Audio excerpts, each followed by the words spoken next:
룻기 4장 7절에서 22절입니다. 키워드는 기업물을 책임과 영광, 영광의 찬송, 회복하고 채우실 날입니다. 옛적 이스라엘 중에는 모든 것을 무르거나 교환하는 일을 확정하기 위하여 사람이 그의 신을 벗어 그의 이웃에게 주더니 이것이 이스라엘 중에 증명하는 전례가 된지라. 이에 그 기업 물을 자가 보아스에게 이르되 내가 너를 위하여 사라 하고 그의 신을 벗는지라.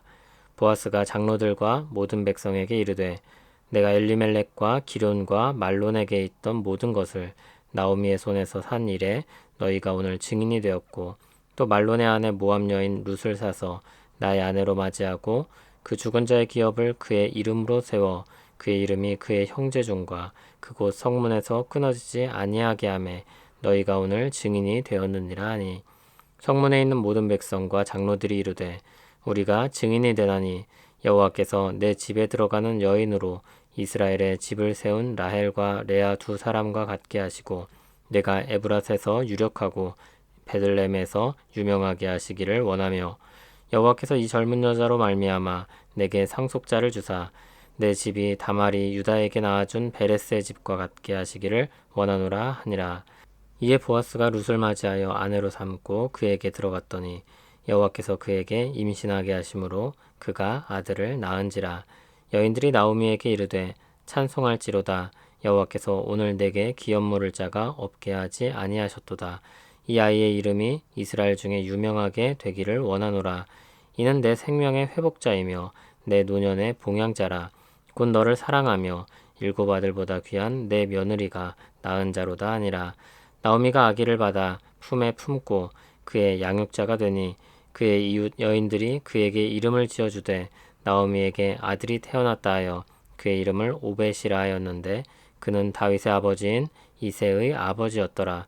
베레스의 계보는 이러하니라. 베레스는 헤스론을 낳고 헤스론은 람을 낳았고 람은 아미나답을 낳았고 아미나답은 나손을 낳았고 나손은 살몬을 낳았고 살몬은 보아스를 낳았고 보아스는 오벳을 낳았고 오벳은 이새를 낳고 이새는 다윗을 낳았더라.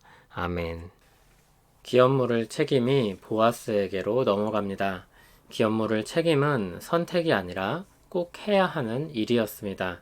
기업이 끊기는 것은 대가 끊기는 것과 좀 다른 의미를 가지고 있기 때문입니다. 하나님 나라로 주신 기업이 끊기는 것입니다. 그래서 이스라엘엔 그 기업을 이어가기 위해서 기업을 무르는 제도가 있었던 것입니다. 하나님이 주신 기업을 이어간다는 것은 이스라엘 전체의 큰 특권이자 책임이었습니다. 그것은 개인이나 한 집안의 일이 아니라 하나님 나라로 부름받은 이스라엘 전체의 문제였습니다. 그렇기 때문에 그런 책임을 거부한다는 것은 수치스러운 일이었습니다. 신명기 25장 9절을 보면 기업물을 책임을 거절하는 사람에게 하는 상징적인 행동들이 있었습니다. 그의 발에서 신을 벗기고 얼굴에 침을 뱉고 형제의 집을 세우기를 즐겨하지 아니하는 자라고 불렀습니다. 그 책임을 지지 않는다는 것은 수치스러운 일이었습니다.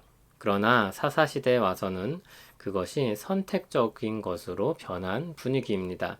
수치나 불명예를 나타내는 말이 없습니다. 7절을 보면 신을 벗어 넘겨주는 것만 남아 있습니다. 하지만 그 시대에도 보아스는 하나님 나라의 기업을 중시하는 사람이었습니다. 그는 하나님의 기업을 잇고자 했습니다. 그는 분명 자비로운 사람이지만 단순히 자비로운 사람만은 아니었습니다. 그는 하나님 나라를 이어가는데 열망을 가지고 수고하는 사람이었습니다. 더 가까운 친족이었던 기업 물을 자는 관례대로 자신의 책임을 포기하는 행위로서 보아스에게 자신의 신을 벗어줍니다. 장로들과 성문에 모인 백성들은 그 일에 증인이 되었습니다. 9절과 10절을 보면 보아스는 두 가지 책임을 안게 됩니다. 하나는 땅에 대한 책임입니다. 그 땅을 사서 엘리멜렉의 기업으로 돌리는 것입니다. 다른 하나는 룻과 결혼하는 것입니다. 그와 결혼하여 자녀를 낳아서 엘리멜렉 집안을 이어가게 하는 것입니다. 그 아이는 보아스를 통해 낳지만 법적으로 엘리멜렉에 속한 아이가 됩니다. 이제 보아스에게 모든 기업물을 책임이 넘어왔습니다. 이에 증인이 되었던 사람들이 축복합니다. 룻이 레아와 라헬 같게 해달라고 했는데 그들의 아들들이 12지파의 시조가 되었던 것처럼 복된 어머니가 되기를 구한 것입니다. 또 그 이름이 에브랏은 물론 베들레헴에서도 알려지길 축복합니다. 에브랏은 베들레헴에 속한 지역이었습니다. 그러니까 작은 지역에서 더 큰 지역으로 그 이름이 더욱 퍼져나가길 구하는 것입니다. 그리고 12절에서는 다말이 유다에게 낳아준 베레스와 같게 해달라고 했는데 창세기 38장에 기록된 이야기입니다. 좀 과정이 복잡하긴 한데 간단히 말하면 다말이 집안을 이어갈 아이를 낳지 못하게 되는 상황이 벌어졌습니다. 다말은 꾀를 내어서 시아버지인 유다에게 들어가 아들을 낳았습니다. 베레스를 낳았고 그를 통해 유다 집안을 잇게 됩니다. 룻기에서는 다말의 행동을 긍정적으로 평가하고 그와 같이 적극적으로 기업을 잇게 한 룻을 칭찬하며 축복합니다. 13절을 보면 하나님이 룻에게 복을 주셔서 임신하게 하시고 아들을 낳게 하셨습니다. 어떤 이유인지 정확히 알 수 없지만 우리는 앞서 보았듯이 룻에겐 아이가 없었습니다. 그래서 13절에 하나님이 임신하게 하셨다는 부분이 좀 더 특별하게 들립니다. 이러한 하나님의 개입이 없었다면 모든 아름다웠던 이야기들도 그날의 이야기로 끝나고 마는 것입니다. 모든 것을 주관하셔서 이루신 하나님의 역사는 하나님이 주신 아이를 통해서 완벽하게 매듭을 짓게 됩니다. 나오미는 룻을 통해 기업을 잇게 된 일을 기뻐하며 룻을 축복하고 높였습니다. 그는 회복되었습니다. 그는 더 이상 마라가 아닙니다. 그는 다시 기쁨이라는 이름에 걸맞는 나오미가 되었습니다. 엘리멜렉 가문도 회복되었고 나오미도 회복되었으며 룻도 그 역사의 동참자가 되어서 복되게 되었습니다. 여인들도 그 기쁨의 찬송에 동참했습니다. 태어난 아기는 오벳이었고 오벳은 이새의 아버지였고 이새는 다윗의 아버지였습니다. 다윗까지 언급하여서 왕의 가문으로 이어지게 되었음을 밝히고 있습니다. 18절에서 22절은 베레스에서 시작해서 다윗으로 끝나는 족보를 제시하면서 베레스에게 있었던 놀라운 역사가 룻과 보아스를 통해서 이어지고 다윗에게까지 이어졌음을 보여주고 있습니다. 그렇게 그들의 개인사가 민족의 역사가 되고 하나님 나라의 역사가 되었습니다. 룻기는 재밌게 읽을 수 있는 역사이지만 의외로 배경 설명이 많이 필요한 이야기이기도 합니다. 얇지만 굵은 책이라고 할 수 있습니다. 겉으로는 개인사처럼 보이지만 하나님 나라의 역사를 제시하고 개개인의 일들처럼 보이지만 하나님의 섭리를 보여주는 큰 책이라고 할 수 있습니다. 마태복음을 보면 다윗에게서 이어진 족보가 어디까지 이어집니까? 우리 주 예수 그리스도까지 이어집니다. 보아스가 룻에게서 오벳을 낳았다고 선명하게 그들의 이름이 마태복음에도 기록되어 있습니다.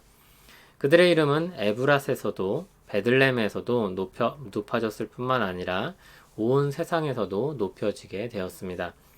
그리고 신약의 백성들에게까지 알려져서 그 이름이 오랫동안 기억되게 되었습니다. 룻과 보아스는 분명히 수고스러운 희생을 치른 사람들입니다.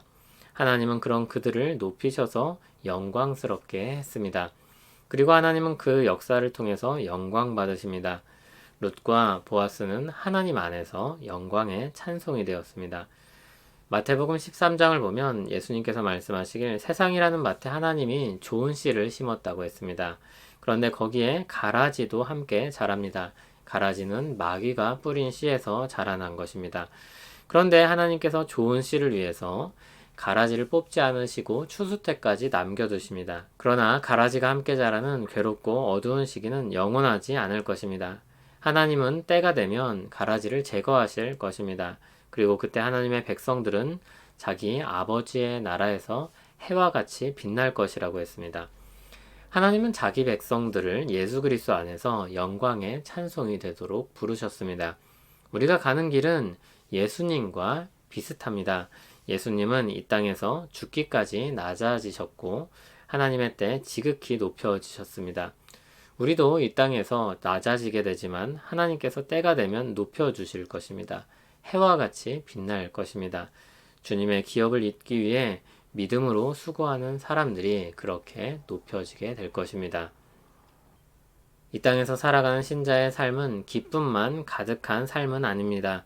나오미처럼 때로는 처절하게 비참해지고 자신을 슬픔이라고 부를 정도로 어두운 시절을 보내게 될 수도 있습니다.